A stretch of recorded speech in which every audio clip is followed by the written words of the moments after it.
Okay, thank you everyone for joining us. We are live today, have very honoured special guests. We have the wonderful Professor Bart Kay and Dr. Anthony Chaffee. We also joined by Sammy Tagano, who is also stage 4 colon cancer diagnosis. I myself have been stage 4 follicular lymphoma twice in 2 years. So today we're going to go through cancer, metabolic health. Well, we're going to try and touch on every subject that we can, but please, if you have questions, put cues in front of it. We'll try to get to as many as we can in the short time that we have. But first, for those who maybe don't know or don't know anyone that wouldn't, but Professor Kay and Anthony Chaffee, could you just give us a very quick rundown on your backgrounds? Yep, sure. I'll go first if you don't mind. Why not? Yeah, I used to be an academic for 20-something years, teaching health science, particularly cardiovascular pathophysiology, human nutrition, and the physiology of rest and exercise. I guess that gives me kind of an overview of metabolism, metabolic process. Also, I come from the point of view of understanding how the science is done and how the wool is pulled over our eyes by those doing the science. Having been previously the wool puller, now I'm the guy that's pointing to it. So that's me in a nutshell. These days I run several YouTube channels and I'm involved in various aspects of social media influence and marketing. That's me, Anthony. Yeah. So, I'm Anthony Chaffee. I'm a physician, originally from America, but I currently live in Australia. And I've worked in neurosurgery as a neurosurgical registrar here in Australia. And I also have a private practice in metabolic health, preventative medicine, trying to address root causes of chronic diseases and fix them so people can get off medication as opposed to on more and more medication. And I also have a YouTube channel and other social media platforms where I try to, give my thoughts and the evidence and interview people such as Professor Kay and others who help contribute to that message. Very good. Excellent. Sammy? Yes, I'm Sami from Japan. As DC mentioned, I'm a colon cancer, stage 4 colon cancer, terminal cancer patient. Diagnosis was 3.5 years ago. Everybody thought, my medical team thought that I was going to die. And after that, I developed metastasis, lung and liver. Since I turned down the operation for new metastasis. Oh, by the way, I did have an operation 3.5 years ago, big operation. And after that, despite of the being carnivore and getting a chemo, I developed a metastasis lung and liver, which I turned down, as I mentioned it. That is why medical team stopped asking me to go back to the hospital. So I haven't go back to the hospital for 16 months. But guess what? I haven't dropped it. This is my quick rundown of who I am. Back to DC. Very good. Excellent. Yeah, like I said before too, I've been stage 4 twice in 2 years. I've done 3 years of chemotherapies, which culminated in a clinical trial and then a stem cell transplant. So these are things we're going to be talking about tonight as well, talk about treatments and things that are available now and maybe some alternatives or some things that we should be doing along with treatments perhaps. So first off, we'll ask the two brains, what exactly is cancer? Is it a genetic disease? Is it just mitochondrial damage? Is it food related or something else? Yeah. How long do you like to eat? Well, I mean, it's the great debate, isn't it? Is it metabolic? Is it genetic? Is it some combination? I tend to come down on the side of it being some combination. There are, last time I checked, I think, correct me if I got this wrong, I think it was something like 11 to 16 genes that have now been identified, so-called oncogenes, that are associated highly with incidences of cancers. That said, we know that the process itself is a dysfunction of the mitochondria. And as such, that ties absolutely irrevocably. It ties in the metabolic health as one consideration. We also know that genes are never complete. A person's set of genes will not determine their outcomes. It will only determine, well, any one gene has one job, and that is to make a protein, one protein. That's its job, its sole job. It's the interaction of all of your genes that determine outcomes, because the genes will react to the environment in which you place them to either up or down regulate the production of any given protein. And it's that stasis of the human system, or fails to, I think. So I would always come from a point of view of, let's do what we can to optimize someone's likelihood of metabolic health, precisely because there's not a damn thing we can do about a person's genes. Okay, we can do epigenetics. Yeah, you bet. But given that we can't change what your genes are, let's deal with setting someone's life up in such a way as to be least likely to be a problem. What do you think, Anthony? No, yeah, I would totally agree with that. I think that, like you said, the underlying root issue is likely just due to dysfunctioning of the mitochondria, but there's certainly genetic factors at play. That, I mean, there's genes in the mitochondria that the mitochondria code for themselves. There's mitochondrial DNA in the nuclei of your cells, and dysfunctions in these can affect your mitochondria also. A lot of these oncogenes as well do affect the normal functioning of the mitochondria, or signaling pathways to the mitochondria.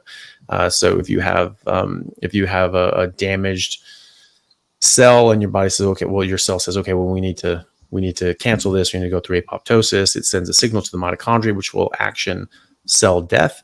And if that communication system is damaged, then that signal won't propagate to the mitochondria. They can't destroy the cell. But conversely, if the mitochondria are too damaged, even if they're getting that signal, they can't action the cell death as well. So it's a very interesting interplay and combination. But I definitely agree that there's going to be the underlying issue is that you have very dysfunctional mitochondria, or signaling to mitochondria.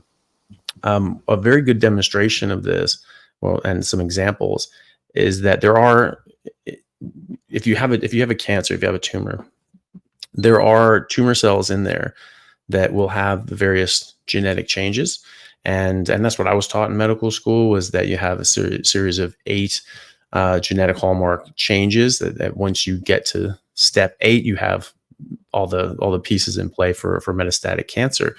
But when you look at these different cells in a cancer body, a tumor body, only some of them will have those genetic changes. Some of them will have different genetic changes or no genetic changes at all. And there are entire cancer lines that have absolutely no known genetic changes whatsoever. But every known cancer has damaged mitochondria, extremely dysfunctional mitochondria. You look at these things under electron microscope, they're completely gutted. The internal membrane, the cristae, are just completely absent in a lot of cases. It's called crystiolysis. This was theorized by Dr. Otto Warburg in the 20th century. As a Nobel Prize winner. This guy was so bright that he was in Germany as a homosexual Jew during Hitler, and he left him alone because he said, you just keep doing your thing. Everybody else that fit any of those demographics would have been in a concentration camp, but this guy was so prolific in his work that Hitler just said, you just keep doing your thing. We're not going to touch you. And he theorized that this was coming from the mitochondria, and that if you had healthy mitochondria, you could not get cancer. Because the mitochondria are actioning the cell death. If things get too bad, the mitochondria shut it down. But also the mitochondria can stop cell proliferation. So if they feel that it's not appropriate for the cell to divide, the mitochondria will actually physically stop them, chemically stop them. But if they're damaged, then they can't. It's an active process. So if the mitochondria are damaged, then they can't stop the cell division, or they can't action out apoptosis. And so it's very important that you have healthy mitochondria. Experimental demonstration of this happened decades after his work. And he had a seminal paper in the 1950s called The Origins of Cancer, which I recommend everyone to read. And then Professor Seyfried has continued on his work, and others have as well. But there were a set of experiments, the nuclear transfer experiments, where they took the nucleus containing all the cancer-containing genes, supposedly, in these tumor cells, and they took those nuclei, they put them into a healthy cell with healthy cytoplasm and mitochondria, and they did not behave as cancer. They could even clone them, partial clones as well. And then they took the mitochondria, the damaged mitochondria, out of cancer cells, put those into healthy cells with normal DNA, and they did behave as cancer. They couldn't clone them; they just died. And then to put the sort of the nail in the coffin, they took healthy mitochondria and they put them into cancer cells, and it suppressed the cancer. So it's a pretty clear demonstration of Warburg's theory that if you have healthy mitochondria, you really can't get cancer. And so I think that's much more likely to be what it is. Obviously, your genetics will certainly influence the health of your mitochondria and how they function and how they signal. I think there's another argument as to why being in a ketogenic state is a very good idea, because when you're in a ketogenic state, your insulin levels are low. And when your insulin levels are high, it actually blocks autophagy and mitophagy. And so when insulin levels are low enough, then you can actually even if your mitochondria are getting really damaged, you can actually turn them over and recycle them and get more healthy ones. And as long as you have a certain threshold of healthy mitochondria, you really shouldn't be able to get cancer. So yeah, I would agree with that. So to summarize a little bit, if you your genetics will predisposition you for a certain type of disease if you damage your mitochondria, basically. So it might manifest in a different way, but if you damage your mitochondria, you'll that cause or that damage will cause the disease itself to manifest afterwards. Yeah. Yeah. Oh, you're on mute, I think, Bart. My bad. Sorry about that. Yes. Don't forget, though, that there are a number of cancers that express without any known oncogenetic input at all. Okay. And that's where we're pointing back towards the mitochondria being the kingpin, the linchpin here. So if we look after those, it's very unlikely that we're going to get a problem. And if we do something that is not conducive to the best mitochondrial health, then we might get a different outcome. Right. Yeah. Yeah. Now, and another thing I just want to touch it is, Anthony, I've heard you say before that cancer is diabetes type 5. Is that? Yeah. Well, yeah. So, I mean, it's sort of, we call all these things diabetes. They were like Alzheimer's type 3 diabetes, PCOS type 4 diabetes. I sort of started trying to make the argument, calling it, cancer type 5 diabetes, just to illustrate that connection with insulin. It's really all it is. It may be a looser fit than the other two, but I think it just illustrates that point that if you're in a state of ketosis, then your insulin is going to be low enough. You're actually going to keep recycling and maintaining a healthy supply of mitochondria, and so unless you really, really, really harming yourself and doing other sorts of things that are going to damage your mitochondria in very severe ways, it should be much more difficult to get cancer in the first place if you are in a ketogenic state and your insulin is low and you're constantly going through mitophagy, which I think is just a normal background housekeeping effect in the body. People will say, well, you have to fast for 5 days every 3 months to try to wipe out some of these cancer cells.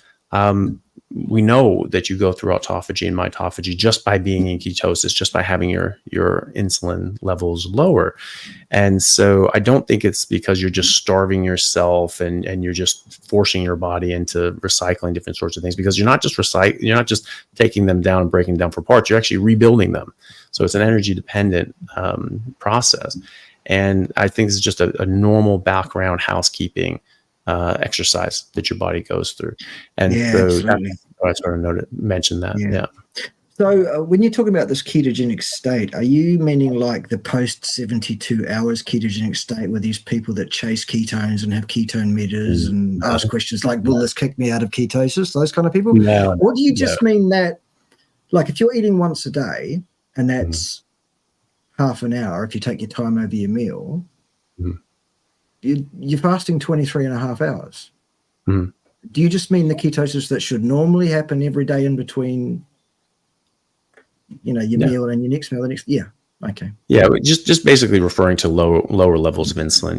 Insulin getting down low enough, you can actually go into your normal physiological state that we would call a Yeah. fasting metabolism, which I don't think is a fasting metabolism. I think that's No, just I don't either. So I think, metabolism. Anthony, I think what we're really talking about there is the absence of a toxic overburden of sugar, Yep, absolutely.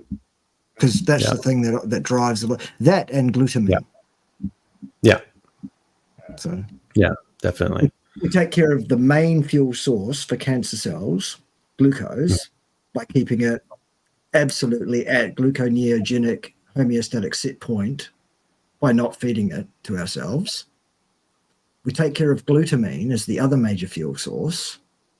Cancer's going to struggle in that situation. Yeah. Yeah, definitely. Yeah. Mm. And I think just, when we refer to that metabolic state as ketosis or nutritional ketosis or a ketogenic state, I think it puts the emphasis on the ketones and having massive high ketones and things like that. That's not what I care about. I care about being in that physiological metabolic state where you can access your fat cells, fat stores, and your insulin is low enough that it unblocks all of these physiological processes that high insulin does block, like autophagy. And so just being in that physiological state. It's, 16 Can I to say 18 one hours thing? a day. Sorry, just I'm so sorry. 16 Yeah, to sorry. 18 hours a day of basically being postprandial is what you mean there, Anthony, isn't it? Yeah. And trying to limit carbohydrates and or even eliminate them. Yeah. Sorry, Sammy. Sorry. I didn't mean to interrupt you. In my case, I don't do fasting. Normally, I do 18 hours of time restricted eating, but my insulin is always low. These days, I got a blood test. My insulin was 1.2. Fasting glucose is 67 or somewhere around, and my keto is normally high. Without doing a kind of a not prolonged 2-3 day fasting, I can achieve the low GKI. That is why I kind of make an excuse to not to do fasting. Even my friend DC frequently, that suggested me, if I'm able to achieve the low GKI number, low insulin, I can get away with not to die, isn't it? Based on the the professor and the doctor talking about. That is why I didn't die. Yeah. Well, the thing is that you're however you do it, your blood sugar levels are low, and you're only eating once a day. Your glutamine levels are going to be sort of slightly lower as well. You cook your food, glutamine gets denatured by cooking, and so you're going to be bringing in less of these nutrients and energy sources for the cancer, and so they're just going to be struggling to get the energy that they need to have a high metabolic, or to meet their metabolic demands. They have very high metabolic demands, and if they can't meet those demands, they can die, and they can at least not proliferate, and that's sort of the main thing. Sometimes that's all you can do. Great if this shrinks and goes away, but at the very least, you don't want it growing and spreading. Yeah, thank you. And actually, this original conversation was started from the DC's, like a not suggestion, raising the awareness or question of cancer. What is a cancer? Like a genetics or something, or a gene mutation or mitochondrial dysfunction. I just like to touch upon this question, saying that I don't have a kind of a cellular, kind of a biology level of the terminology. I don't have it. That is why my take on this question is, when you think about it, 200 years ago, 100 years ago, the cancer occurrence wasn't a so big deal. Our gene hasn't changed. 100,000 hasn't changed. But the cancer occurrence is skyrocketing. Even it suggests that cancer is not something to do with gene. By the way, I talked about this in my YouTube channel. YouTube took my video down, by the way, for the side note. Yeah, I said, yeah. Actually, they're very restrictive with. Actually, I did a short last week on a similar subject. I hashtagged Ozempic for this little cartoon, and over 24 hours it had just 7 views. So I took the hashtag out, and within 3 hours it had 15,000 views. So that's restrictive, very restrictive here on YouTube. But there are things we can talk about and things we can't, unfortunately. Glutamine uptake is another thing I want to talk about. Is diet and talking about treatments. Talking about diet through things like that. You mentioned that obviously glucose is the major sort of source of energy for tumors and for cancer and things like that. But glutamine's another one. Yeah. As I understand it, like Anthony was saying before, you can break down glutamine a bit by cooking your food, like a well done meat, for example. But you can also D3 is also limits the uptake of glutamine by tumors. What's your take on that? So I didn't quite hear that last part. What reduces the uptake? He was saying that D3 will limit the uptake. Oh, right. Of the fuel by the cells, basically. Okay. So if you've got a good healthy D3 level, then that should also limit the glutamine uptake by tumors, should it not? I don't know if Bart knows this. I hadn't come across that, so I wouldn't know one way or the other. Is that something you've come across, Prof? May have frozen there. Yeah. He'll be back. We're back, are we? Very good. Yeah, there we go. Right, okay. So number one, I'm not a physician. I don't prescribe. I don't do that kind of thing. All I do is come from the standpoint of understanding the physiology quite well. And when people talk to me about, well, how do I minimize the likelihood that cancer cells will be effectively able to get fuel? I say, well, there's really several things. Number one, block glucose. So number one, don't eat any. Number two, take dichloroacetate. And on the side of the glutamine, well, it's horsewormer.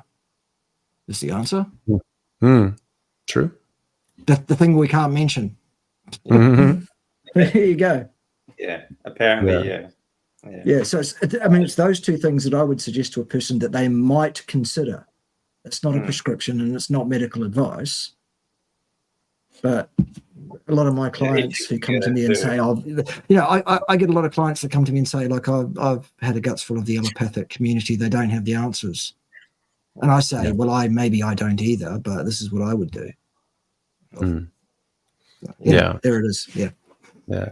Well, to your question about vitamin D3, I have spoken to different physicians and oncologists that they like seeing a vitamin D level far and beyond the upper limit of what is considered normal, which is already way too low because it's just the average for the community as opposed to what's optimal. But even higher than what different researchers would say, hey, this is the optimal range, 140 to 180 nanomoles per liter. That's an optimal range. Quite often maybe some range will go up to 150, but often they'll go down to 50, and that's far too low. It's a very important. It's a hormone actually, and so it's a very important one. And I've spoken to oncologists and other physicians that say that for cancers in particular, they want to see it upwards of 220. So even higher than that already higher range that I would use, and so possibly for those actions. It's not so glucose and glutamine are both extremely important. It depends on the cancer line. Some of the cancers will be more glycolytic, some will run more on glutamine. So like say GBM, glioblastoma, for instance, that can take up to 75% of its energy from glutamine. And so it's not necessarily the case that glucose is the primary factor. There's some other cancers as well that some people who are in medicine or have dealt with the medical system, be it from cancer or otherwise, they might remember that there's some PET scans. They're like, there's no point in doing a PET scan for this particular cancer because they don't really uptake a lot of glucose, right? So they're going to be more on the side of glutamine. They take up more glutamine.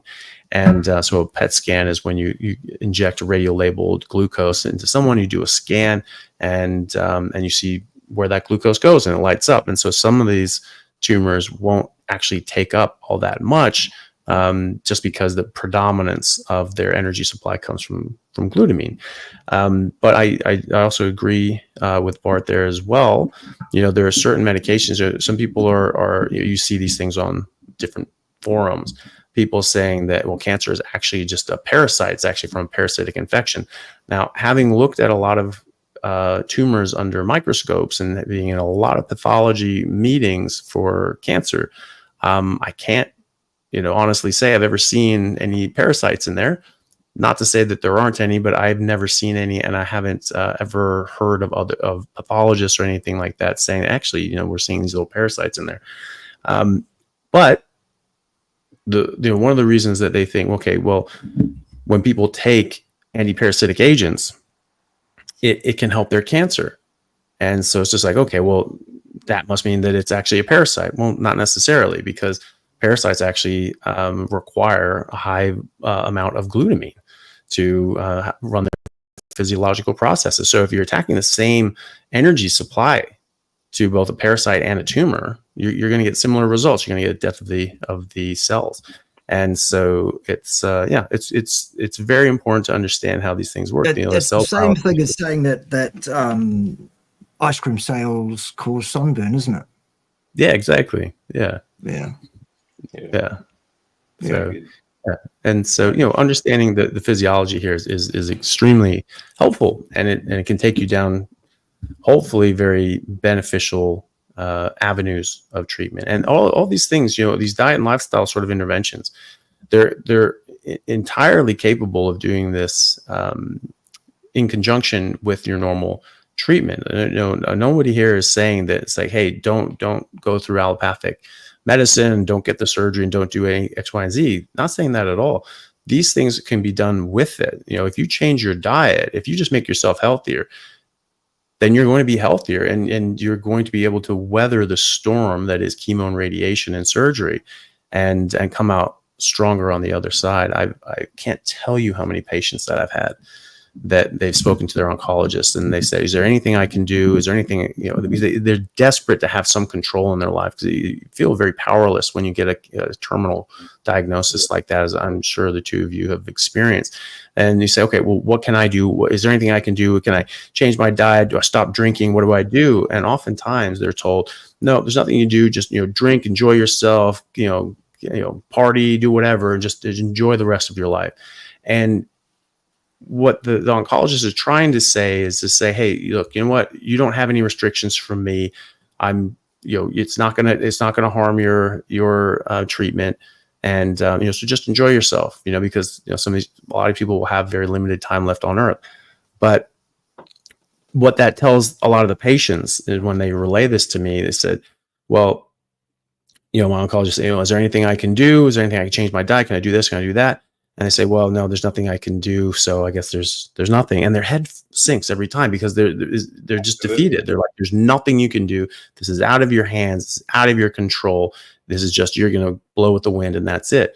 And I was telling them, I was like, well, of course there's something you can do. If you're just as healthy as you can possibly be, then your body's going to be able to weather this more. But there are these physiological, biological, biochemical processes when you understand the cancer biology that could very well help. And there are plenty of studies showing that just being in a ketogenic state, in a fasted state, and whatever you want to call it, during chemo and radiation can actually help the chemo and radiation outcomes. It can help sensitize the cancer cells to those treatments and help protect your cells from the harmful effects of those treatments as well. So even just that, even if you're not addressing the energy supply to the cancer, that's still going to be a benefit. So, this is something you can do with all of these treatments. And, any war, think about it, it's all about supply lines. If you're fighting some sort of invading force, or you are the invading force, it's all about supply lines. And if you get your supply lines cut off, you're in trouble. And so conversely, you want to cut off the other person's supply lines. And so this is doing that. You have this cancer and it's running on glucose and glutamine. You want to cut off that supply line. The army is in trouble. Yeah, Exactly. I don't know about Sammy, but I was the same. Like exactly what you said. When they tell you that there's nothing you can do about it because it's a genetic disease, you've got months to live. Just eat whatever you want because, and in fact, I was told to eat junk food because it actually stops. It has no nutrients to feed the cancer. Stupid. Oh God. Yeah. Jesus. Absolute garbage Wow. like that. Wow. It actually. Wow. It just you feel powerless because there's nothing I can do about it. It wasn't anything I've done. I didn't cause the disease. It was just genetics. There's nothing I can do about it. So why bother trying? That's how you feel. You feel like, well, there's nothing to do about it. We'll just hope for the best and let them rip. So then you just become a guinea pig, and when you go through. And I'm not telling people don't go through treatments, which is something I want to talk about next, because, like you said, this with treatments is going to be more effective anyway. But when you go through treatments, you're basically just there along for the ride. So you just hope for the best and let them do whatever they want. And it's a horrible feeling. You feel like a lab rat because you have no power over your treatment at all. So, it's little wonder most people give up. Yeah. Mindset is more maybe mindset. Like your brain decides your physiology. You give up. Of course, your body gives up. Yeah, that's right. Well, you think like that too. I thought for the longest time that my body was just fighting me. My body was, just collapsing because it wasn't anything I could do about it. So it was, it's just the way it was. And unfortunately, like I just think that obviously now, like I said before, after being twice stage 4, now this month, in fact, I'm 10 years remission. So there is definitely something you can do, this month. Great. And so. Yeah, they gave me 2 months to live. Wow. So, back in 2012.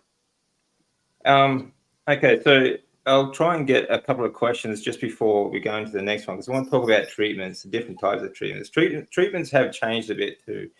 Like I went through RCHOP, radiation operations, obviously for my kidney, but then a bendamustine trial and an autonomous stem cell transplant. But they are trying things now, like immunotherapies, which are far more mild, not as heavy, not as violent. But we'll talk about that in a second. I'll just get a couple of questions here. Question: hi from Melbourne, Australia. My partner is on blood thinner Plavix. Her blood seems even thinner while on this diet. For nearly 2 months, she's not sure what to do.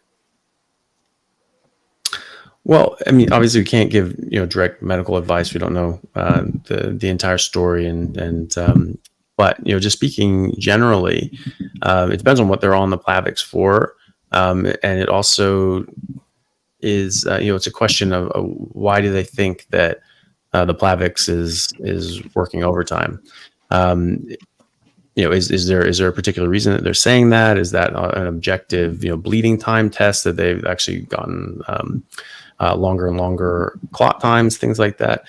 If you're concerned about any of these things, you're concerned about the blood being too thin, and do check in with their doctor. That's very important.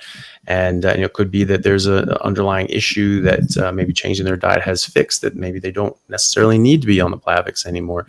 But that's certainly something that you need to take up with your doctor, because there'll be 1,000 different reasons that you're on Plavix and may very well need to stay on the Plavix. And also, maybe get an objective measure as to, is the blood more thin? Carnivore diet's not going to thin people's blood. It's not going to cause platelet dysfunction or anything like that. So it shouldn't be making anything worse. And so it may just be the impression that you have, but any concerns, definitely do take that up with your doctor. While we're at it, can anybody name any complaint that is caused by the carnivore diet?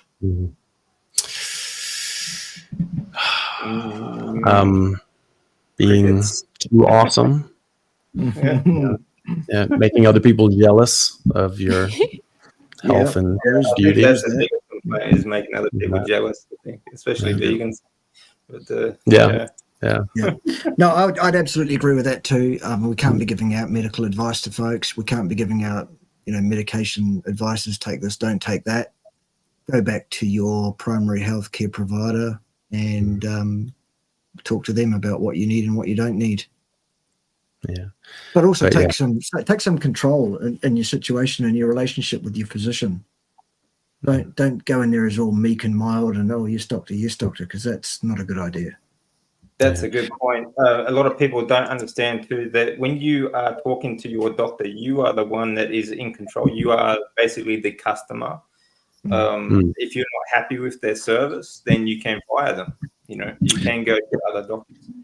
Or even the employer. I mean, you are hiring them for a job. We work for you, and so if you got someone around to build a deck, you brought a carpenter around, say, hey, I want a deck like this. Absolutely not. The deck's going to be like this.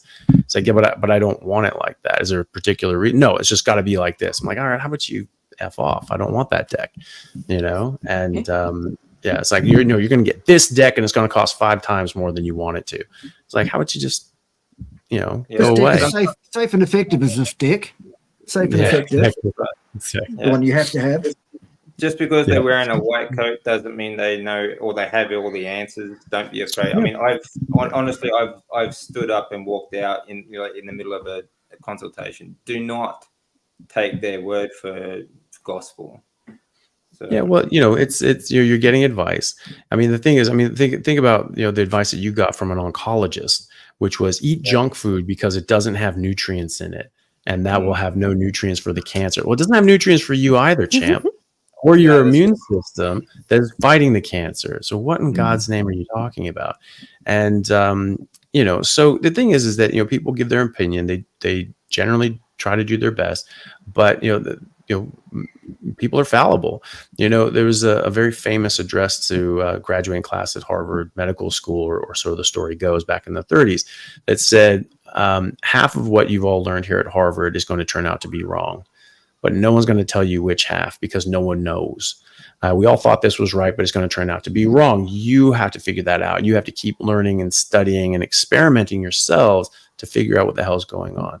If everybody knew everything about everything, then we wouldn't ever need to adjust anything. We wouldn't need, why is it that you have this inbuilt process of reformulating guidelines for diabetes management every 5 years in every country, or heart disease, or different cancers and things like that. Their guidelines are set up so that every few years or every so often we'll come up with new guidelines that we can recommend to people, saying, hey, this is what we think is a good guideline, that if you don't know what else to do, maybe just follow this, and that's what we think anyway. So if they were infallible, if they knew everything, then why do we have to change those every few years? So just understand that these people are probably trying to do their best. They're probably have your best interest at heart, but they absolutely may be wrong, and you need to take their advice and weigh it, and then make your decision for yourself, because nobody but you pays the price for being wrong. And as Thomas Sowell said, it's a really bad idea to put the decision-making process in the hands of people that pay no price for being wrong. Okay, it's your health, it's your body, it's your life.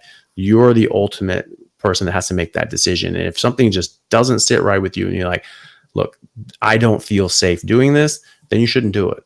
And you can get a second opinion, get a third opinion, get a fifth opinion. But if you're not happy with the treatment, you don't have to do it. That's actually it's in the Constitution in America. It's in the Nuremberg Code internationally, and so you don't have to accept medical treatment that you don't want.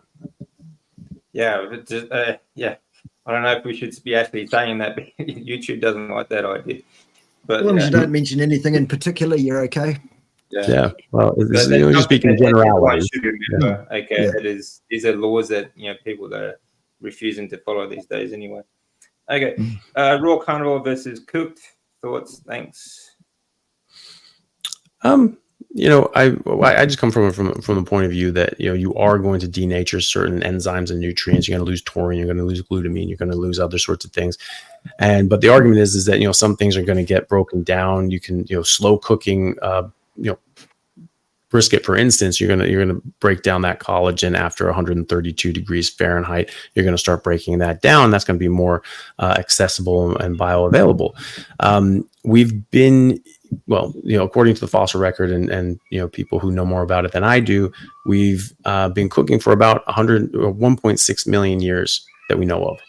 And so whatever happens, we're well adapted. 1.6 million years. It's a long time to be adapted to something.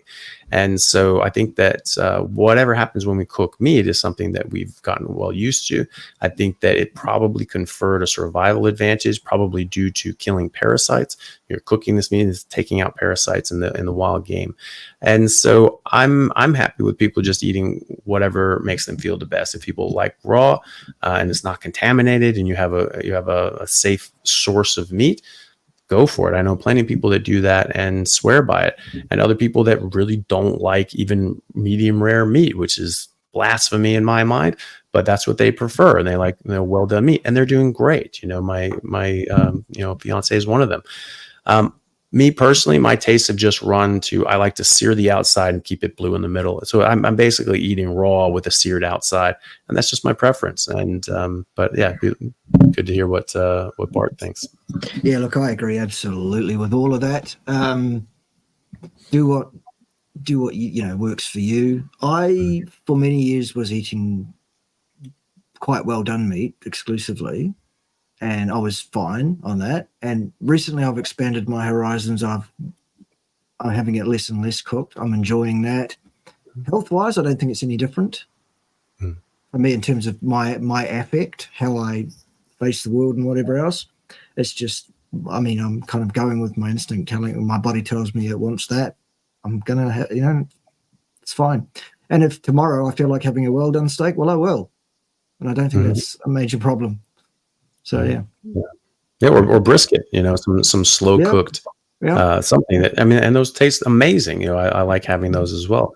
I have heard people try to make the argument, well, there are no carnivores on earth that eat cooked food, so it's not really a carnivore diet if you eat cooked food.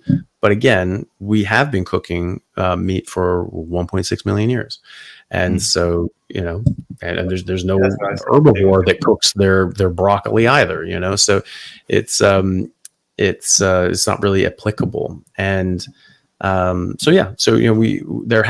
are carnivores in the world that do cook their meat, called Homo sapiens, and they have been doing that for at least 1.6 million years. So yes, absolutely, there are carnivores that cook meat, and I'm one of them.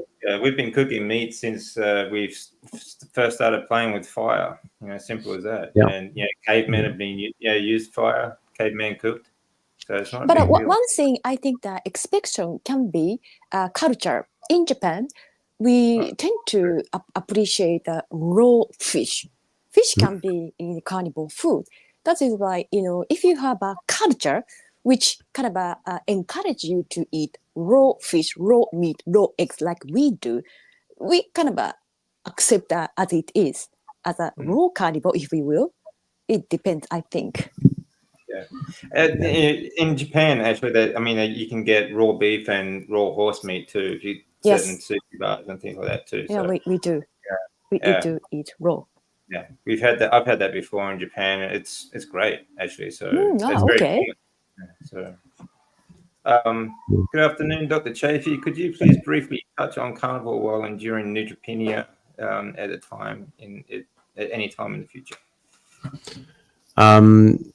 So I guess it's a context of neutropenia. There's something that you necessarily need to do differently. Neutropenia is typically seen in chemotherapy. So people that are on chemotherapy agents that are cytotoxic, they kill cells, they kill dividing cells. Your immune cells are rapidly dividing, so you can have more and more and more of them.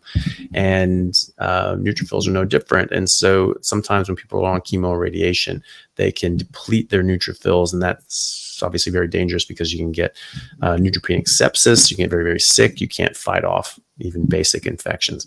I don't think there's anything differently that you need to do in that context, you need to work with your doctor on why are you neutropenic, and and making sure that you're on the different sort of precautions to make sure that that doesn't become like a sepsis situation, because that's a very, very, very dangerous situation, is neutropenic sepsis. And so so that's basically it. But you don't have to do anything differently if you are suffering from neutropenia as far as a carnivore diet. The carnivore diet is just going to give you the nutrients that you need. It's going to take away a bunch of different toxins and harmful components that are going to slow you down. And so that should, if anything, help you. But there's something causing the neutropenia, and that's what needs to be addressed. And there are actually medications that can help stimulate the reproduction of your neutrophils as well, which is something that is used in oncology quite a lot as well. So definitely work with your doctor on that. But I don't think you have to do anything different on carnivore. Yeah, I was neutropenic a couple of times through treatments, through the clinical trial of bendamustine, and then through the stem cell transplant. But I think what helped was after treatment, like especially after treatments, I was fasting a lot.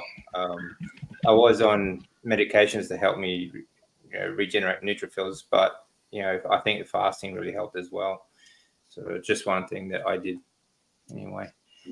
So let's talk about treatments then. Like you were saying before, like this diet, like carnivore diet, obviously it's just another tool to use while going through treatments. Because I believe if you can avoid treatments at all costs, that's great. But there are just some times that you just don't have a choice.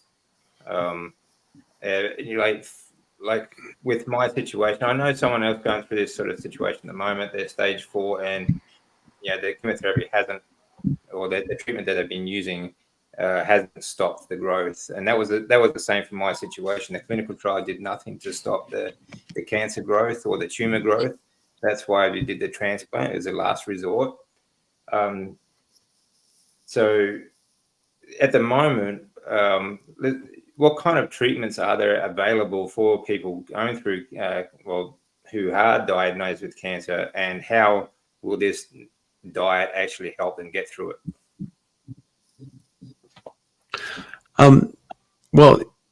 Again, this is an adjunct to thing. I mean, there are some people that have taken this on as their sole treatment. They weren't too satisfied with the standard of care for their cancer, and that's a personal decision. And again, your doctors work for you, and they can give you their recommendation, and you take that on board and you make your decision. Just as a side note, there's I think it was in one of Dr. Atul Gawande's books. He wrote a series of books that are excellent. There's one was Complications in Better, and others. I think it was in Better. And he actually pointed out that the majority of physicians, when dealt a diagnosis of cancer, more often than the general public, will elect to forego treatment. That quite often they just quit their job, open up their bank account and just take their family on vacation, just be like, that's it. So that sort of tells you maybe, how successful and these treatments can be. There are some treatments that are extremely successful. And so depending on the type of cancer, you should seriously consider those things. And then there are others, I have a friend of mine, Andrew Scarborough, who is one of the longest survivors of glioblastoma. Glioblastoma without treatment, on average, survival is 3 months. With full resection or above 95% resection, chemo and radiation, you're talking 15 to 18 months. He couldn't have a full resection because it was in his motor cortex, and so he would have been paralyzed if they did that, or paralyzed down one side. And so they could only take part of it, but enough to get a diagnosis, and he had a GBM. But he had an unmethylated wild type GBM, which is the most dangerous. I mean, it's already considered a terminal cancer. But when you mention this to people, they're like, "Oh, that's a death sentence." It's extremely aggressive, and it really doesn't respond well to the chemo and radiation. So he knew that. He had looked into this, And he just, as soon as he got that diagnosis, they had started chemo and radiation. But when he got that definitive diagnosis back, he was just like, well, look, the chemo and radiation don't work very well for this anyway. I've got to think of something else. So he only went to his diet and lifestyle interventions as a result of this, and went into, started ketogenic metabolic therapy as a result. And he's alive 10 years down the track, and he's completing advanced degrees, and has written a book and is doing his own clinical trials in ketogenic metabolic therapy for GBMs. So at least for him, this has been hugely successful. But he elected not to get the standard of care because the standard of care wasn't going to necessarily do much good for him.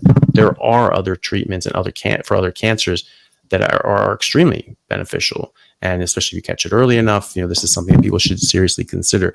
But I don't want to sway anybody in one direction or the other to take or decline standard of care.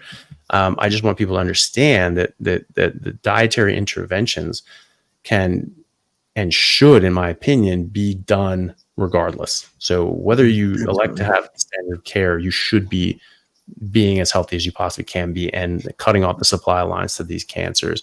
And maybe you just say, look, chemo is not really good for this cancer. I'm not going to take the side effects of that. I mean, and that's everybody's decision to make, because again, it's your life. I had a good friend of mine that I played rugby with, and he had sarcoma in his nasal cavities. And he was a very fit, very healthy person. And he was on various chemotherapy agents. And then one of the chemotherapy agents started causing significant neurological dysfunction, to the point that he sort of crippled his hands. He was had these claw hands. So he was going to use a couple of his fingers. And he was like, that's a bridge too far. He said, I don't want to survive cancer to just be an invalid and be crippled. It's just, I either get through this and can have a normal life, or, I need that quality of life, and that was his decision. Unfortunately, he didn't make it. This was before I knew about, ketogenic metabolic therapy. So I wasn't able to help him in that. But that's a decision that he made, because he said, that's not worth it to me to take those side effects on. And so that's a very personal decision that everyone has to make. But either way, the only side effects to a ketogenic diet, a ketogenic metabolic therapy, a carnivore diet, is improved health. And so, that it's not going to be something that that you need to consider like, ooh, this could hurt me. There are people. There's a case series published from Cedars-Sinai Medical Center. It's one of the top hospitals in the world, and they've been using ketogenic metabolic therapy for over a decade, like 15 years. Dr. Hu has been doing a lot of research in this. He's published a number of papers. He has a large phase 2 trial going with GBM patients. They're trying to get over 120 GBM patients in a multi-center approach. It was very, very good study using ketogenic metabolic therapy. They published a case series with several GBM patients, some grade 3 astrocytomas, and some thymomas, and different sorts of things as well. All of them had significant improvement, and there were even the GBMs. And and again, a ketogenic diet is just really addressing the glucose part of this thing. That's only 25% of their energy, and it still had such a significant impact. That's how important these energy supply lines are to these cancers. And so there was one gentleman who had formerly been a vegetarian, and he went on. He had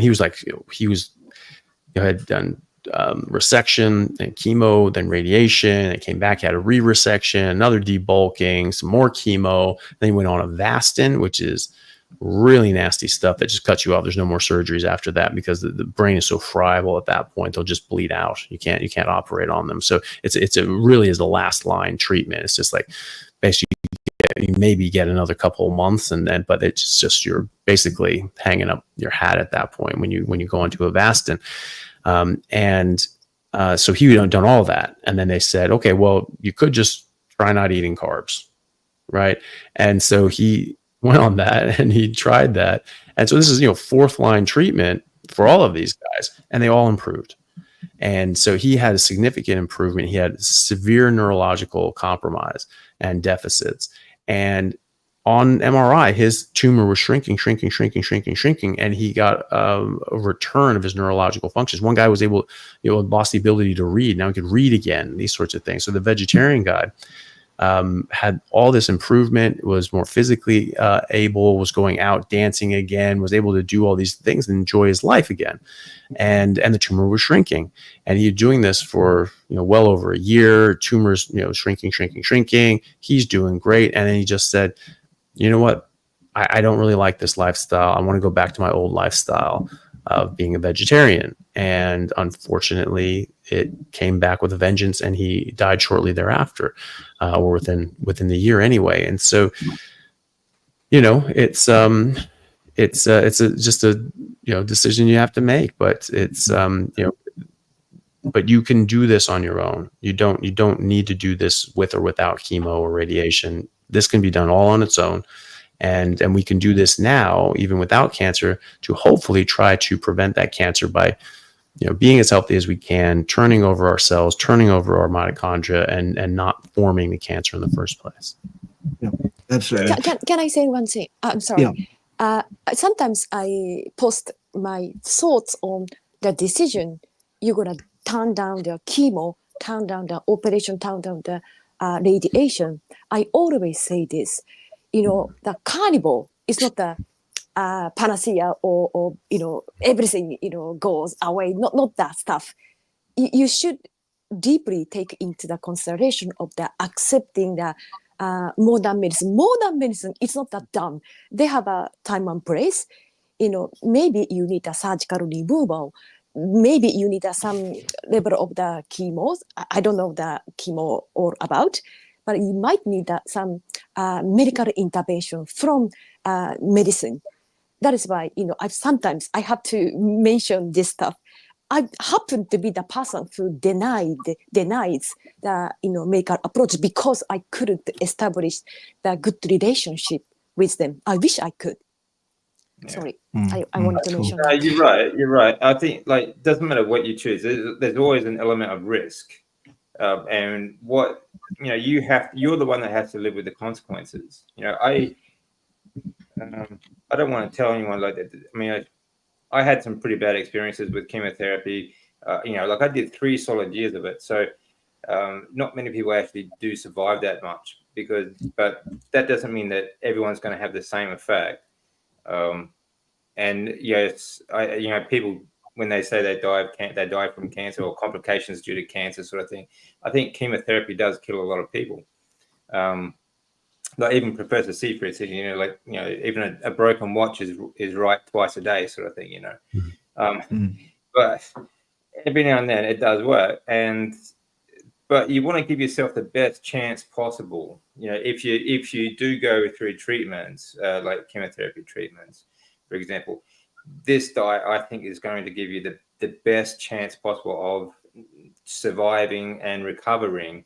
And I've certainly seen other people who have used this diet going through treatments now who have done it a lot easier than I did it. And I think you recover a lot faster. I mean, when you're talking about consequences, there's a lot of consequences with chemotherapy. I was bedridden for years afterwards because when I got out, I couldn't even hold a mug properly. Let alone think, talk. I couldn't even concentrate on watching TV. That's how far gone I was. I was an absolute mess. It was basically everything was cooked from the inside. I felt like a snake shedding its skin from the inside out. Basically, I had layers of skin coming out from my stomach and esophagus, and everything is dried out. Your brain, everything else. So there are serious consequences that you have to live with afterwards that I'm still dealing with. So 10 years later, I still have low platelet count production and, my immune system, things like that. So one thing I'm also wondering, do you guys think that there is a chance of full recovery from, I know that chemotherapy changes your DNA. and it changes. I mean, I've heard people talking about genetic changes due to treatments. Some of the side effects that you get from chemotherapy, do you think that it is possible for a full recovery? Right. Well, I can't really answer that question about chemotherapy results, so we'll leave that one to Anthony. But I'd like to give an answer on the question about treatments from a non-allopathic standpoint. And that is, number one, you do need to make your own call on the allopathic pathway. Absolutely. I agree with what everyone has said, what Anthony said, and it's everybody's own cross to be able to make their own decision on that. Personally, I would make my decision on that based on their success rate, whether or not I went that way or didn't go that way. What I would do, absolutely, given a diagnosis of cancer in myself, this is what I would do. This is not advice for anybody else. This is me. This is what I would do. Number one, I would take in the least inflammatory diet known to man, which is hypercarnivore. I would do that, absolutely. I would limit the intake of carbohydrates in any form to as close to zero as I could possibly attain and maintain ongoingly, ideally zero. I would not worry about ketones because that will be a natural part of the process. I would eat once a day or no times a day, depending on whether you're having the day off or whether you're eating every day, whatever, but I would certainly not eat more than once a day. I would take dichloroacetate. I would take a horse wormer, personally. Absolutely. And there are several other things I would take additionally as well. One of those is turkey tail mushroom extract, which seems to have great effects without making any promises or being miraculous in any way. It's just anecdotally, there's a lot of buzz around that stuff. Else, it seems to vastly reduce the side effects of chemo. It also seems to actually work synergistically with the chemo to kill the cancer more effectively. I'm not tapping a study on that. I'm just saying these are the anecdotes I'm hearing. I would take that stuff for that reason. I would encourage my own adult stem cell release system, and I would upregulate that by any means I could find. I have found a means, as it turns out, as have more than 2 people on this panel today. The number of people on this panel who you can actually find out about how to encourage your stem cells from is 3, if you'd like to.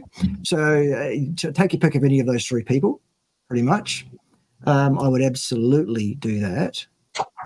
For no other reason, adult stem cells of the kind I'm talking about, the CD34 plus variety, when they are released from your bone marrow and into your blood, until they differentiate into a new cell of some kind, they will float around in the blood and exude tens of thousands of exosomes every hour containing RNA, DNA, sometimes partial proteins, sometimes wholly formed proteins, actually. They can send apoptotic messages to cancerous tissue. So I would absolutely get involved with that as well. That would be largely my approach. Oh, and the one other thing, for anything to do with the enteric system, so colon cancers would be one of those, I would go with a so-called experimental peptide called BPC157. BPC is Bravo Polly Charlie, for those that want that one spelled out for you. It stands for Body Protective Compound. What is it? It is a chain of 13 amino acids that your stomach lining naturally makes in very small amounts every day and feeds through. And it has miraculous effects on healing and repair and renewal of all colonic tissues, enteric tissues, all that kind of stuffs. Not for human use, experimental only, and it's so very dangerous. You can go and order it from Amazon right now if you want to. I would go with a brand that offers you a lab test with your purchase off Amazon. But basically, that's what I would do. That would be my approach to dealing with a cancer diagnosis, should I ever get one. Personally, I probably wouldn't go with the allopathic approach, but that's just me. For me, it would depend on the cancer tumor Oh, line. absolutely. Yes. Yes, Yeah. absolutely. Yeah. Some of these things have like a 90%, I'm just thinking of the most common ones. So if someone said to me, Yeah. okay, if I had colonic or lung or something like that, the ones that are most common, and the ones in men as well, they're all the ones that are known to respond quite well, at least in arresting the development of the cancer, if not complete amelioration. So I would just that would be my approach. And if somebody came up with some form of chemo that was absolutely brilliant and didn't half kill you while you were at it, then I'd probably consider it, but it wouldn't be my first line. That's just me. No. Okay, anyway. Yeah. Again, it comes down to choice, doesn't it, and preference. And Anthony, what protocols would you choose then, like for yourself? Like, what sort of supplementation would you recommend? I think I would have the same approach that I do now, and I have with my patients. I just want to be as healthy as possible. I want to have everything that my body needs to run effectively and efficiently and optimally. I'm going to eat what I believe to be the most healthy and life-giving diet in the world, which is what I'm doing, which is a high-fat, meat-based carnivore diet, a plant-free ketogenic diet. I don't worry about ketone levels. I do wonder about the benefits of having a lower GKI. If this is the studies that have been done, this is generally in people that have just started a ketogenic diet, and typically when you start a ketogenic diet, your ketones are going to be way higher until you become keto adapted. Then you start coming down. It's not because you're making less ketones, it's because you're utilizing them more efficiently and you're not peeing them out. And so I do wonder that long term, if you've been in ketosis for a long time, or you're on a ketogenic approach, a very low to no carb approach, is that GKI number the most important number, or is it the glucose? I think probably the glucose, because that is the direct feeder of these cancers. For me, I think, if I had something, may or may not get standard of care on it, but as far as what I would do outside of that, I think I would probably not eat for about 3 weeks and just drink water. And after that, I would go on to a calorie restricted, plant-free ketogenic diet. I would eat once a day, as Bart said. I would likely eat less than I would normally want. Normally, I tell people eat fatty meat until it stops tasting good. I would limit that because most of the studies that I've seen, it's a calorie restricted ketogenic diet seems to have the most favorable outcomes. And so that's what I would do.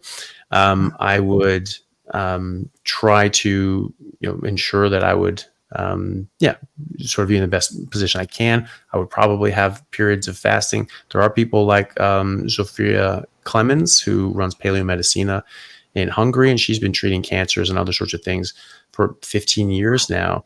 She doesn't really like fasting. She says that sometimes she sees patients' bloods go a bit crazy, but she does use a limited, limiting the calories, but a very strict, very high fat ketogenic diet, so 2 grams of fat to 1 gram of protein, and using in organs. I think that's a very important key point there. Normally, when people are eating this way, I don't think it's necessary that you use organs unless you're not getting all the nutrients that you need, because you have MTHFR, because you have a malabsorption issue, you have pernicious anemia, you have something. You need a higher concentration of these nutrients, or you just have you're a severe deficiency and you're trying to catch up.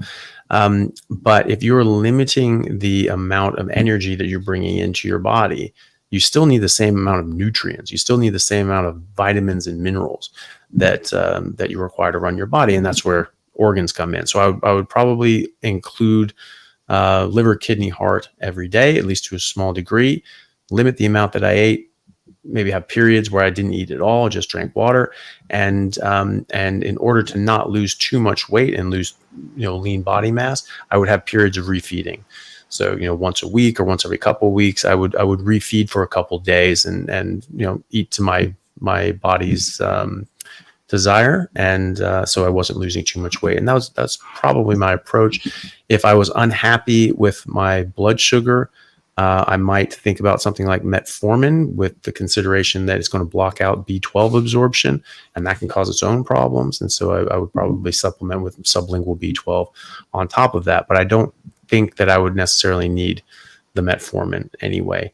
And other than that, I would just try to be as healthy as possible, pay attention to circadian rhythm. I would get proper sleep. And I think a major important part of this that oftentimes gets neglected is I would actually try to enjoy my life and make very meaningful, positive connections with the people that are important to me in my life. And that's a major component of this as well. We're social creatures, and we need those connections, and it also just makes you happy. And so if I'm in that situation, when you have someone going through a very serious situation, what's important and what isn't, sort of comes into laser focus very quickly. You're doing, oh, well, I have to do this, I have to do that. And all of a sudden there's a major diagnosis, or someone passes away and you don't get to see them anymore. And you're like, what was I worried about? Why was I mad at them? It didn't matter. Like, what we were mad about did not matter in the grand scheme of things. And so I would focus on that as well, spending a lot of time with family and friends and enjoying myself, and trying to be as happy and playful as I could. And that's what I would do anyway. Yeah, that's great. Actually, it's pretty sort of leading to my next question. But have you guys got a couple more minutes just to spend with just answer a couple of questions first? Yeah. Sure. All right. Vitamin D3 under makes no sense because I spent 45 minutes to an hour outside in summer from June to August, almost every day shirtless, a bit in September, not much. Sure, you're never gonna get an idea of your effective tissue vitamin D level from a blood test. Just not possible. Why are you concerned? People are concerned about lab numbers all the time. What are my bloods doing? What are my bloods doing? When people come to me, they often will send me an email the week before saying, here are all my bloods. And I'm like, well, great. I'll scan them to see that there's no red flags. But often there are no real red flags. Or if there are red flags, the reason for them are obvious anyway before I even speak to that person. I'm interested in your affect. What are your symptoms? What is going wrong with your health? If it's nothing, why are you worried about a number on a lab test? That's my approach to that anyway. Yeah, quite often people don't like D3 is also fat storable. So it doesn't mean that it's going to be available at the time in your blood when you actually get tested. So like any number of tests is going to be different to the next one. So yeah, that's true. And so vitamin D can be sequestered in your adipose tissue. So if someone has excess weight, they're typically going to have lower vitamin D levels. And so is that because they're not getting an adequate supply of vitamin D, or is it because their overall metabolic health is such that they're sequestering it somewhere else? I mean, you have NKT cells that get sequestered into your visceral fat, and we know that people that are higher BMI, higher weight, higher visceral fat, they had lower NKT cells, natural killer T cells, which are like your first line of cellular defense against cancers.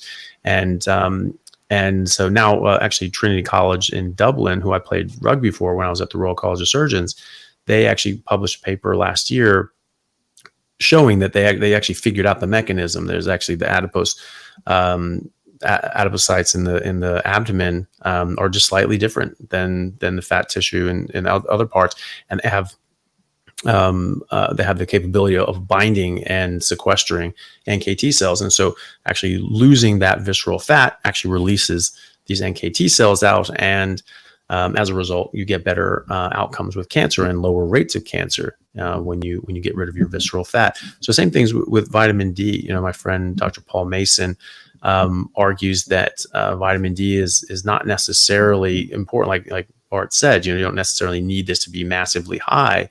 It depends on what the symptoms are. There's a saying in medicine that says you treat the patient, you don't treat a lab test, right? It's like, oh my God, this lab test is wrong. Okay, but how's the patient? Is there anything that would concern you in a clinical context with that lab test? If the answer is no, then maybe don't get too concerned about it. But you can glean information off these sorts of things and maybe catch something early. True, but that's not the only thing. It's not the end all be all. You don't just hang your hat on just the lab test. And Paul thinks that vitamin D is more of a surrogate marker for metabolic health, because people that are slimmer and healthier tend to have higher levels of vitamin D, and vice versa. One thing to remember, though, about vitamin D in the sun, it's not, you're not going to make vitamin D if you are using sunscreen. If you're blocking all the UV rays, and most people do, you're not going to make the vitamin D like you normally would. Also, most people don't know that vitamin D is, a large portion of it is actually made on the surface of your skin. It actually is used by your body as a natural UV protectant. And it takes hours and hours and hours. And actually, by some studies, it can take up to 48 hours for the vitamin D to soak in all the way. But at least a good 6 to 8 hours, you need to wait. If you're in the sun for a while, you can produce all this vitamin D, but it actually can take a long time to actually soak into your skin. And so if you take a shower, be in the sun, you get sweaty, and you go take a shower, and you use soap, and you strip off all the sebum, the oils on your skin, the vitamin D is going to come with that. And so most people are doing that, and I've actually seen people in, their tests, when I just tell them that simple thing, just don't shower for 6 to 8 hours after you go in the sun. I just see their vitamin D levels naturally go up all on their own. And there was a study back in 1927. And it was interesting. They took, they scraped off the sebum from the skin of people who had just spent some time in the sun. And then they gave it to rats with rickets, which is a vitamin D deficiency, and it cured the rickets.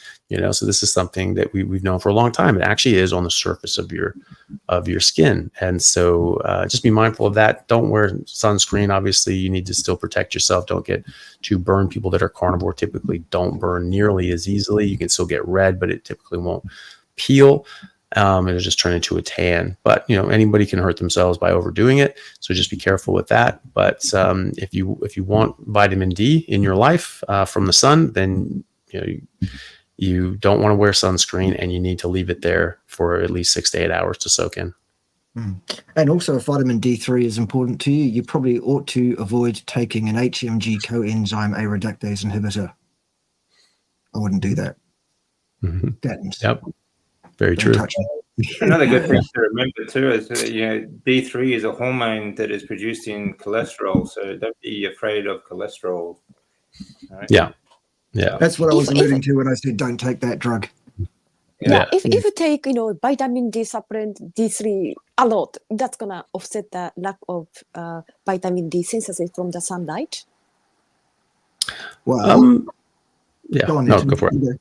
Go for it. All I was going to say is, well, yes, you can take a supplement of vitamin D3. Most of those will be presented by most companies that make them in oil.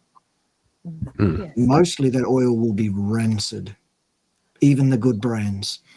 Myself and a very attractive and very sensible Swedish scientist I know did a study a few years back where we looked at rancidity of oils in some commercially available supplemental products. And we found like aldehydes in all of these products. And aldehydes will destroy lipid rafts, i.e. cell membranes. They will kill cell organelles, a pretty bad thing. And also they tend to bind to DNA and to RNA and alter that a bit, which is probably not a very good thing either. How about dietary vitamin D, intake, like a fish and all of that? I think the normal natural human intakes of food that contain vitamin D3, I think, is the answer. And I think allowing the exposure of as much of your bare skin to the sun, as much as is possible and sensible in the summer, is a good idea. Consistent, I usually say, with your shadow being like longer than you are tall. So in the very middle of the day, stay out of the direct sun. Otherwise, get into it and get naked. Like the Inuit never had any deficiency in vitamin D. They didn't see much sunlight either, but they ate a high fat diet, high mix of fat.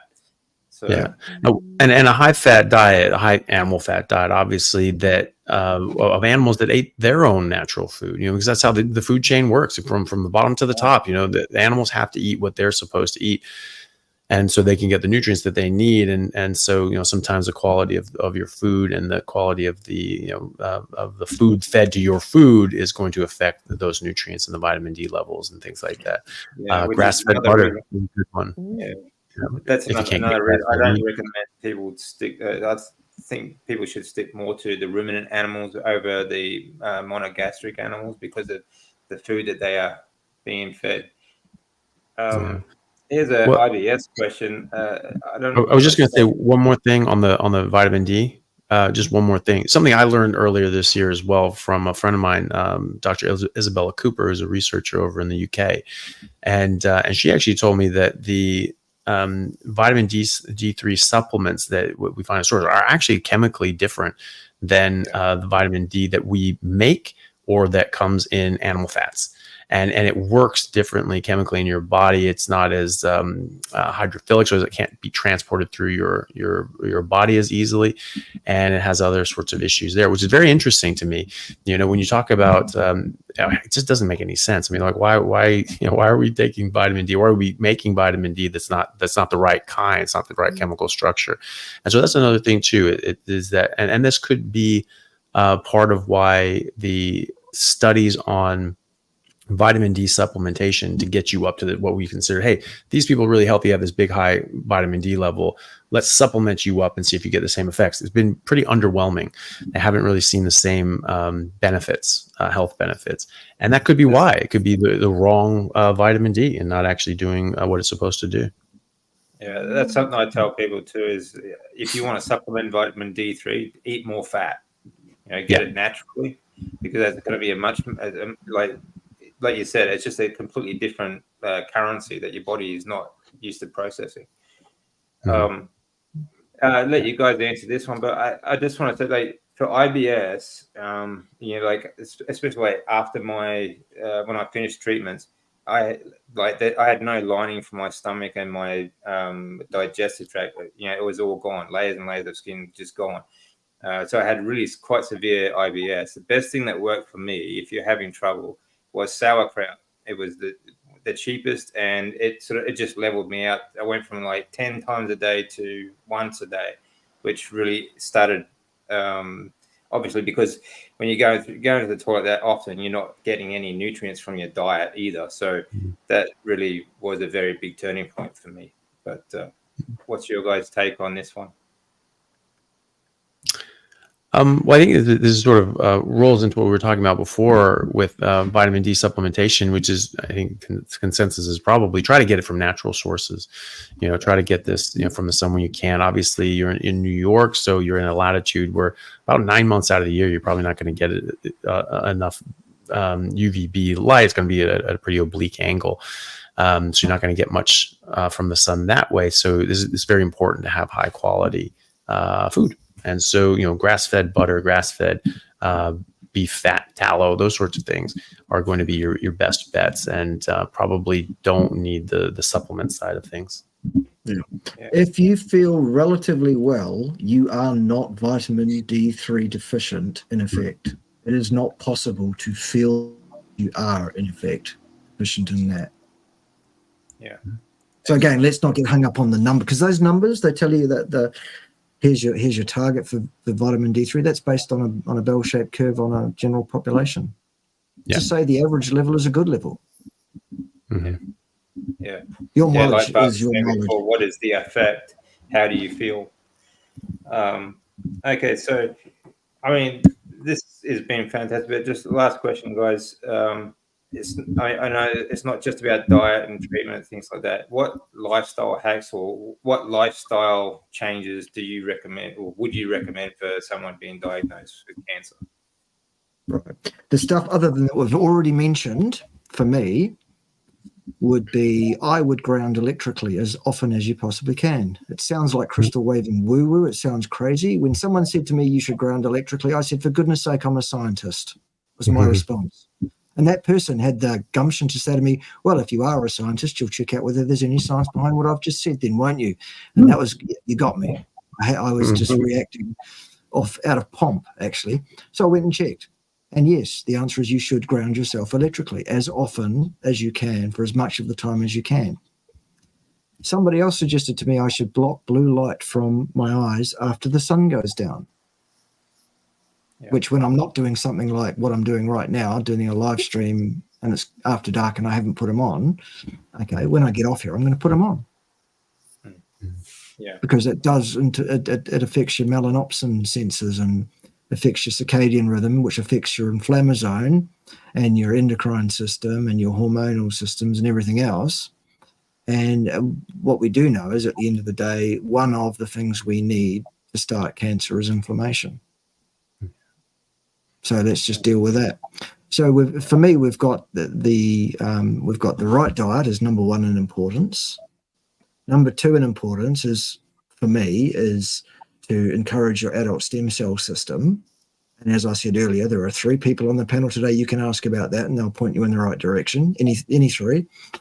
Third most important thing is to ground yourself electrically. The fourth most important thing is to block blue light after dark. And number 5 is 3 or 4 sessions a week of high intensity burst and repeat HIIT style training and or resistance training, or combination of all of those things.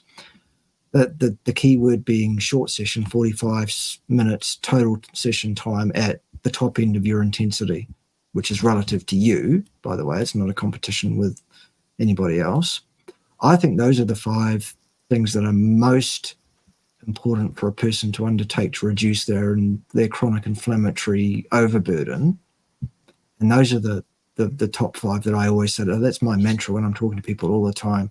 It deals with 95% of everything I've found, anecdotally.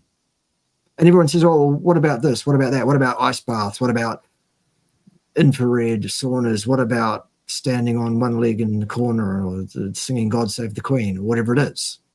King, I should say these days, isn't it? Fine, all of those things are beyond number 5 and they're all less than 5% total, because the 5 line for me is 95% of the inflammatory problem. Ergo, it seems to be 95% of the actual problem. So that's my best effort at pointing people in the right direction from a non-empathic point of view, as a non-trained physician, as someone who understands physiology better than your average bear. That's what I would be doing. I think all of those are great ideas, and I think probably the one other, obviously, just you need to enjoy your life. You need to keep your stress levels down as much as you can. Make good, positive connections with the people around you, as I mentioned before. And then the one thing that we didn't really touch on was look into the deuterium depletion. That's something that's a growing burden of growing body of information. I just got off a call with Professor Laszlo Boras, who's a major researcher in this, and so that's why it's sort of fresh on my mind. But the good thing about a carnivore diet, and the reason that Laszlo does a carnivore diet himself and has for years and years, is because carnivore diet keeps you at the right amount of deuterium, and when deuterium levels are below a certain threshold, it's very difficult for cancer cells to survive and to function properly. And so think about those sorts of things. So that's going to, just the diet side of things. All the things discussed are going to deplete deuterium in a certain, to a large degree. But you could also think about other means of deuterium depletion, such as deuterium depleted water, and those sorts of things. And there are specific protocols for specific cancers that are published and have been done with experiments in humans and things like that. From Gabor Somlai wrote a book about this, and so that's what I look into. I'd be very careful about where you bought deuterium depleted water from, though, because speaking to Gabor, he actually started a company making deuterium depleted water, A, for his own research, but B, so that people had an actual reliable source. Because when he was buying deuterium depleted water, he was testing these things. It was just tap water, and so then they were charging, $200 for a bottle of tap water, and so he was just like, right, that's not okay. And it's a very high energy dependent process. And so it's not cheap, but there are protocols on how to do this. If you're actively going through treatment, or just periodically every 3 months to sort of clean the slate and hopefully try to prevent things. So that's another thing that people can look into as well if they really want to throw the kitchen sink at this, which I think is probably a good idea when you're dealing with something like cancer. Yeah, absolutely. Yeah, deuterium's another good thing. Like, if people want to know more about deuterium depletion, I thoroughly recommend Professor Bart Kay and also Dr. Sarah Pugh. If deuterium depleted water is very expensive, but the next best thing would be a reverse osmosis water filter. These are very effective as well. But yeah, like you were saying before, like it is the lowest diet in deuterium on carnivore diet. Carbohydrates are extremely high in deuterium, and that's like the base form of mitochondrial damage, I guess, for a lot of reasons. Excellent. And yeah, great tip there too. I think with the cat there, Anthony. Can I say one thing? Can I say one thing? All right. My, not advice, through my experience, of course, it's important to get the nutrition right, to get the, circadian biology, like everything right. But in my opinion, don't think about the cancer 24/7. It's important to study cancer like this, but you are not the cancer. Thinking about the cancer not going to cure you. That is why I always forget about cancer. I'm a cancer patient. Yeah. It can be that reason. I agree. Kind of survived. Yeah. Good. I agree. Awesome. I put it out of your mind. I don't think about it like just do. I mean, sure, throw everything you can at it. Do what you can, but try not to dwell on it. Get on with your life. I think that was one thing that really helped me a lot. Is I still had things to do, and I just had no choice but to get up and do these things. And it's good to put it out of your mind as much as you can. I mean, you don't want to sit there and think about, oh damn, I've got treatment coming in 17 days, 16 days, 50. You don't want to count down to your next treatment. Just put it out of your head as much as you can. My goal isn't the life extension. My goal is my gym performance. I want it to be strong. I want it to be big and strong. That is my goal, not the life extension. Nice. Yeah, exactly. And still, for myself as well, I'm still I still have athletic ability goals that I want to still achieve. Just because I've gone through all this doesn't mean I can't do anything anymore. So you still want to be the best that you can. And like Bart was saying before, resistance training, movement, your lymphatic system relies on muscle contraction to push that lymph fluid around. Otherwise, you're not going to produce the hormones that you need for your body. So you really need to move as well. All right, guys. And I was just saying, Anthony was playing with the cat there. Pets, if it's available to you, pets are wonderful for reducing stress. So enjoy your life. And DC, can I do a quick promo just before we close off for an event that's happening in the next, it's under 12 hours away. It's 8 p.m. GMT. So you'll need to work out whatever time that is for your local times. Our good friend Richard Burgess, otherwise known as Vegan Gains, has deigned to have a debate with our friend Rachel from the UK, where they're going to talk about whether LDL is causal in heart disease risk or not. That's going to be hosted on Dr. Ab's channel, our friend Dr. Abs. Oh, that should be interesting. He'll be moderating that, and I think that one will be one not to be missed. Wink, wink, nudge, nudge. I heard about that. Yeah, I wonder if it's going to be. Is it going to be live streamed just on YouTube, or is it going to go on Vegan Gains OnlyFans channel as well? Well, who knows? Who knows? But there may well be. It may well be a very interesting event because all sorts of things can happen on such events. Anyway, 8 p.m. GMT. So that's in about 10 hours and 15 minutes from now. So that event will be happening on Ab's channel. Dr. Abs is the channel you want for that. Cool. I'll also say as well, there's an event that Professor Kay and I will both be speaking at later in the month in Adelaide. And so if people are there, it's on November 23rd. That'll be in Adelaide. And so if you guys want to meet us and see us there and hear the talks, then please do come to that as well. I also heard a small rumor that also attending in Adelaide will be one small yellow teddy bear. I heard a rumor he's not going to be left behind this time. He said, "No, I'm coming." Who knows? Yeah, very good. That's yeah, good. TED Talks. Yeah, TED Talk. Well, he does too, but when he does, he says bad words, so we have to kind of stop him a bit from that. Yeah, very good. Nice. Excellent. Thanks again, Professor Kay and Dr. Anthony Chaffee. I really appreciate you guys taking the time to talk, spend with us tonight and talk about these sorts of things. Hopefully, one day we can do this again. Again, if anyone has any questions, please, follow Professor Bart Kay, Dr. Anthony Chaffee. I'm pretty sure everyone here already does, but these sort of messages need to reach as many people as possible. So please share, like, and help get the carnivore message out there. Not just for your general health, but there are people who are going through treatments and are doing it very, very tough. And this could really help save a lot of people. So thanks again, everyone. Thank you all for joining us. Really appreciate it. Yeah, thank you.